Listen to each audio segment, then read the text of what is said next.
me start with what Nancy Pelosi said about Mitch McConnell's statement right after he made it yesterday. Let me play it for you, sir.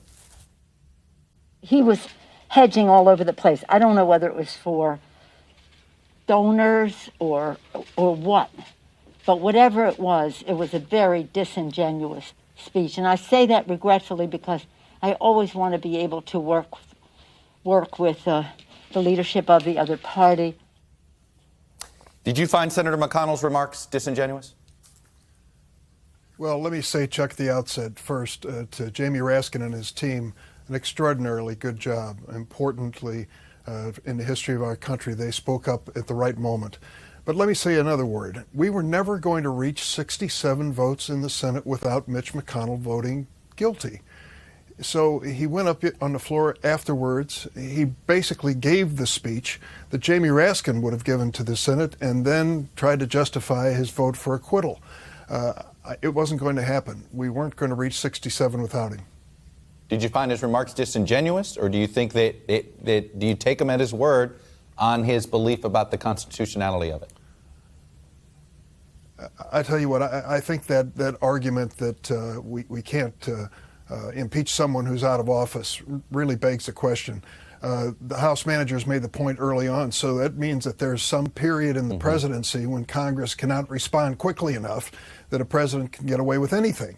I don't believe the framers were that careless in writing those sections. And history tells us, as Jamie Raskin just noted, that we have impeached those who have left office. You can't resign your way out of your responsibility.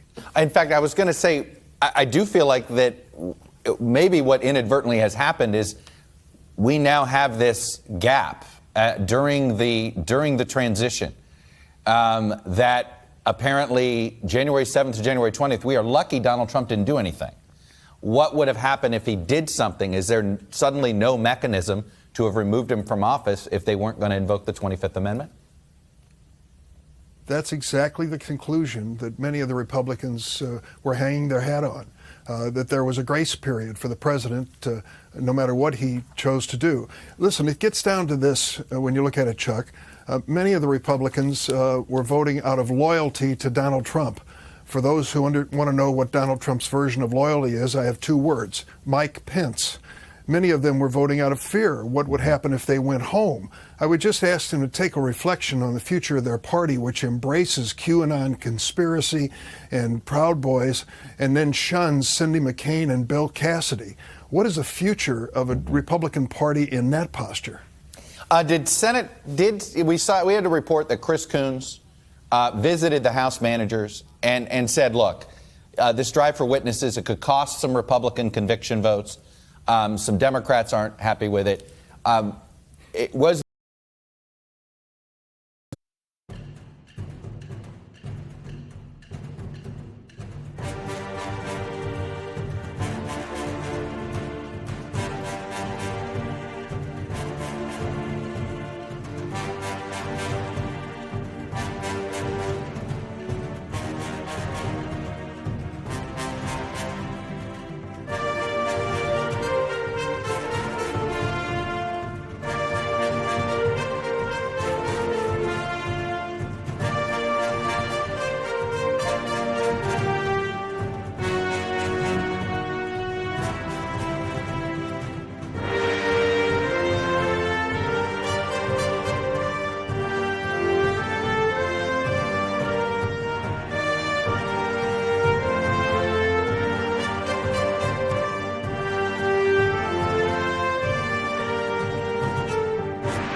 there enough unease with extending this trial that there was motivation to pull the witness request back?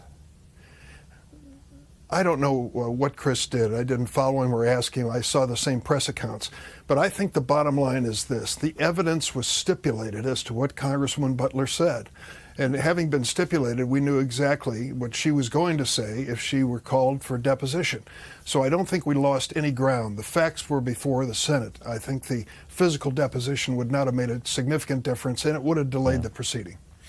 I'm curious. Do you feel as if by accelerating the process yesterday, is there going to be a connection with being able to speed up now and deal with the president's relief package? I mean, was there any coupling of that yesterday or not?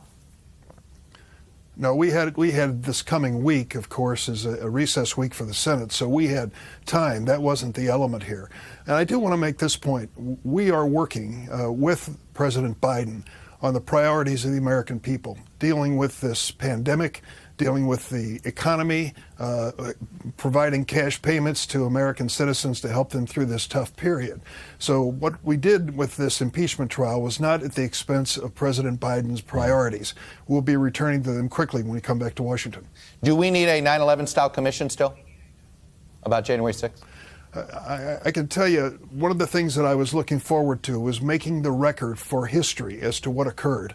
We still have people, even at the trial, were making claims that Antifa was really behind it, not Trump's people. Well, that was rejected by Kevin McCarthy. It's been rejected by the clear evidence that was presented to us.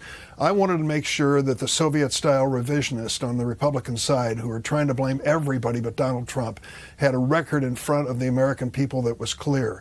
I think Jamie Raskin and the House managers made that record with clarity.